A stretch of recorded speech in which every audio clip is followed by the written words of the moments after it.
कौन था पंजाब का एल्विस प्रेस्ले? डेट्स नहीं मिलने पर लोग पोस्टपोन कर देते थे शादियां। पहली पार्टनरशिप में मिला धोखा। क्यों मिलती थी जान से मारने की धमकियां? आखिर किसने उन्हें मार दिया था? ये सब जानने के लिए ये वीडियो एंड तक देखिए। पंजाब के दलित फोक सिंगर अमर सिंह चमकीला, पर जिन्हें पंजाब का एल्विस प्रेस्ली कहा जाता था।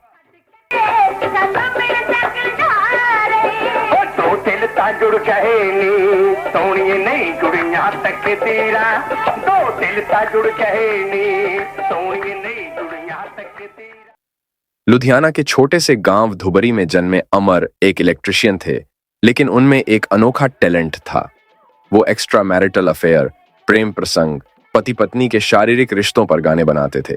उनके ये गाने पंजाब की शादियों की पहली पसंद हुआ करते थे। पॉपुलैरिटी इतनी थी कि रोज उन्हें किसी न किसी शादी में गाने बुलाया जाता था। कहा तो ये भी जाता है कि अगर अमर सिंह चमकीला व्यस्त होने पर गाने से इनकार कर देते थे तो शादियां तक टल जाती थीं। लेकिन जितने उनके चाहने वाले थे उससे कहीं ज्यादा थे उन्हें नापसंद करने वाले। लोग उनके गानों पर झूमते थे, जबकि कई गुट उन्हें धमकी देते थे कि अगर अश्लील और डबल मीनिंग गाए तो उन्हें मार दिया जाए। गरीब दलित परिवार में हुआ था अमर सिंह चमकीला का जन्म 21 जुलाई 1960 को। अमर सिंह चमकीला का जन्म लुधियाना के पास स्थित गांव डुगरी के एक दलित परिवार में हुआ था। असली नाम धनीराम था। सिंगर बनने के बाद उनका नाम अमर सिंह चमकीला पड़ा था। गरीब परिवार में जन्मे अमर सिंह चमकीला ने कम उम्र में ही पढ़ाई छोड़कर कमाई करनी शुरू कर दी थी। इलेक्ट्रिशियन बनने का ख्वाब देखते थे अमर सिंह चमकीला। अमूमन हर नौजवान शख्स डॉक्टर, इंजीनियर बनने का ख्वाब देखता है। हालांकि अमर सिंह चमकीला कम उम्र से ही एक इलेक्ट्रिशियन बनना चाहते थे। होश संभाला तो उन्हें एक कपड़ा मिल में काम मिल गया। जब भी काम से फुर्सत मिलती तो अमर सिंह चमकीला गुनगुनाया करते थे। आसपास की घटना को देखकर उसी पर गाना शुरू कर दिया करते थे। बढ़ते समय के साथ अमर की रुचि संगीत में जागने लगी और उन्होंने गाना शुरू कर दिया। गांव के लोगों के साथ ही उन्होंने हारमोनियम और ढोलकी बजाना भी सीख लिया।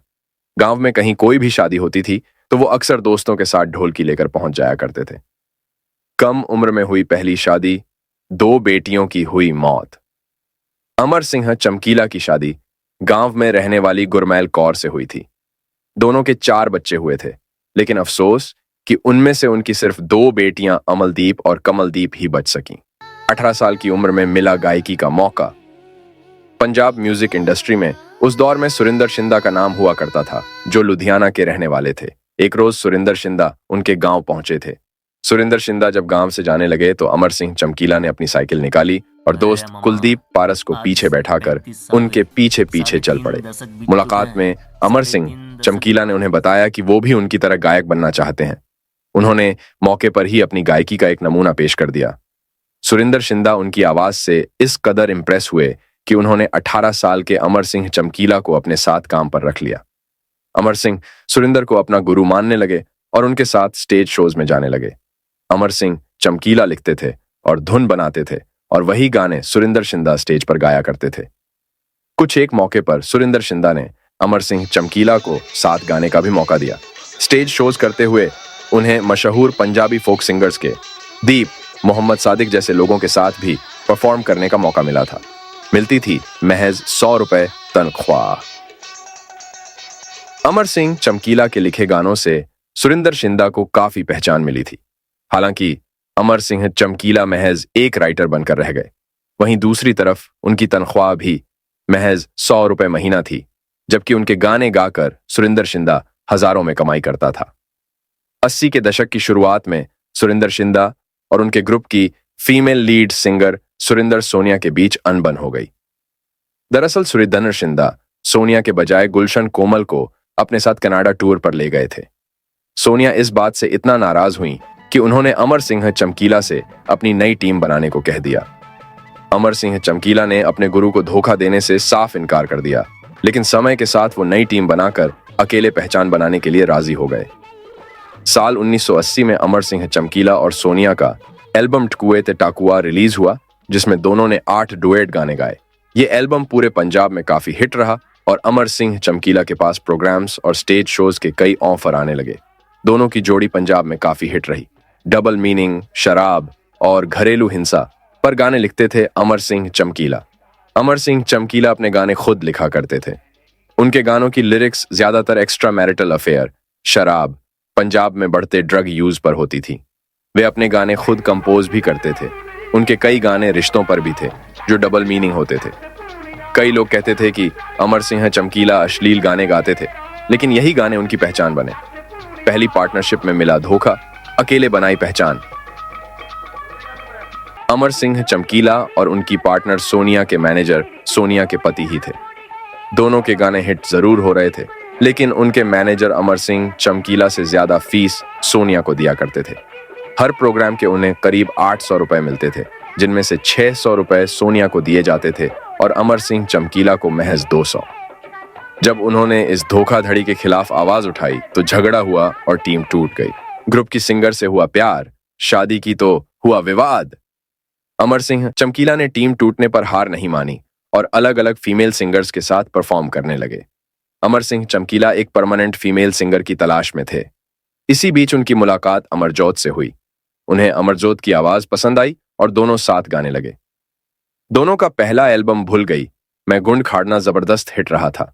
प्रोग्राम के सिलसिले में साथ समय बिताते हुए दोनों एक दूसरे को पसंद करने लगे और दोनों ने शादी कर ली। अमर सिंह चमकीला और अमरजोत की शादी कई कारणों से विवादों में रही थी। पहला विवाद यह था कि अमर सिंह चमकीला पहले से शादीशुदा थे। वहीं दूसरा सबसे बड़ा विवाद ये रहा कि अमर सिंह चमकीला एक दलित थे और अमरजोत अपर कास्ट जाट थीं। कई बार अलग अलग गुट उन्हें जान से मारने की धमकी देते थे। हालांकि उन धमकियों से उनके रिश्ते पर असर नहीं पड़ा। शादी के 1 साल बाद अमरजोत ने बेटे जयमान चमकीला को जन्म दिया था। बढ़ती पॉपुलैरिटी के चलते अमर सिंह चमकीला को बड़े बड़े स्टूडियो से गाने के ऑफर मिलते थे। उनके कई गानों की रिकॉर्डिंग भी करवाई गई थी, जिनके कैसेट निकाले गए थे। उनके गाए और लिखे गाने इतने हिट रहते थे कि उनकी ब्लैक मार्केटिंग होती थी। अमर सिंह चमकीला और अमरजोत का सबसे हिट गाना पहले ललकारे नाल मैं डर गईरा। नी तेरिया दुखां दे विच बैली बनिया, देख लै यारां ने अज सीना तनिया। एवें तू भुलेखे विच फिरे अनजाने, है नी दसदी सब्बां नूं कुड पकड़ी। नी तैनूं अल्लड़े आई ना जाई रखनी। नी तैनूं अल्लड़े।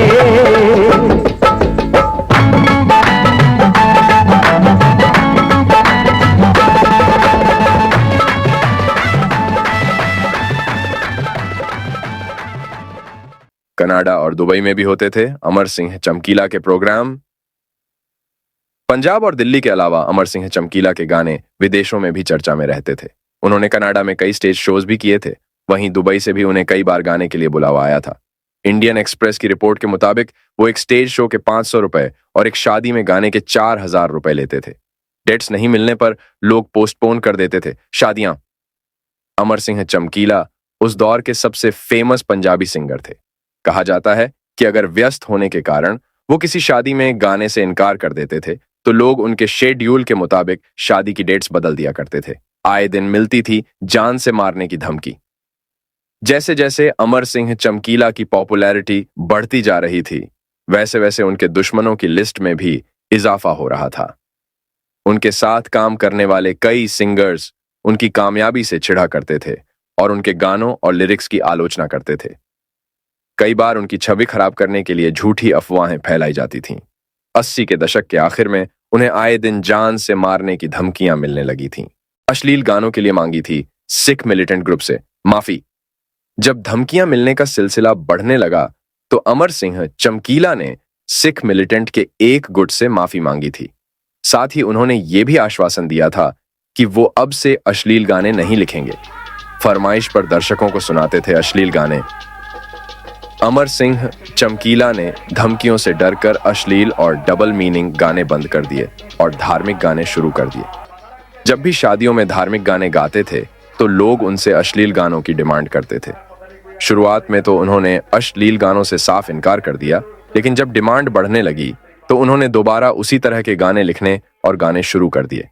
अज्ञात हत्यारों ने गोलियों से भूना, पत्नी अमरजोत भी मारी गईं। 8 मार्च 1988 अमर सिंह चमकीला अपनी पत्नी अमरजोत और 3 साथियों के साथ फिल्लौर के पास स्थित महमगांव में हो रही एक शादी में परफॉर्म करने पहुंचे थे। जैसे ही 27 साल के अमर सिंह चमकीला अपने साथियों के साथ कार से उतरे, वैसे ही कुछ अज्ञात लोगों ने उन पर अंधाधुंध फायरिंग करनी शुरू कर दी। इस हमले में अमर सिंह चमकीला, उनकी पत्नी अमरजोत, साथी बलदेव और रंजीत मारे गए, जबकि एक साथी जख्मी हो गया। मौत के बाद सामने आई कई थ्योरी, नहीं मिले हत्यारे। अमर सिंह चमकीला की मौत के बाद उनके परिवार ने उनके हत्यारों के खिलाफ कोई शिकायत दर्ज नहीं की। हैरानी की बात यह रही कि इतना बड़ा और नामी कलाकार होने के बावजूद पुलिस ने भी अपनी तरफ से हत्यारों को ढूंढने की कोशिश नहीं की। हालांकि समय समय पर उनकी मौत की अलग अलग थ्योरी सामने आई। कहा गया कि अश्लील लिरिक्स के चलते खलिस्तानियों ने उनकी हत्या कर दी। वहीं कुछ का मानना था दलित होकर जाट अमरजोत से शादी करने पर कई लोग उनसे नाखुश थे। एक थ्योरी ये भी सामने आई कि उनके जमाने के सिंगर्स ने उनकी कामयाबी के चलते उनकी हत्या करवाई। हालांकि असली वजह क्या थी, ये उनकी मौत के 29 साल बाद भी पता नहीं चल सका है। इम्तियाज अली ने बनाई फिल्म। 12 अप्रैल को नेटफ्लिक्स पर फिल्म अमर सिंह चमकीला रिलीज हुई है। फिल्म में पॉपुलर सिंगर और एक्टर दिलजीत दोसांझ ने अमर सिंह चमकीला की भूमिका निभाई है, जबकि परिणीति चोपड़ा उनकी पत्नी अमरजोत के किरदार में है।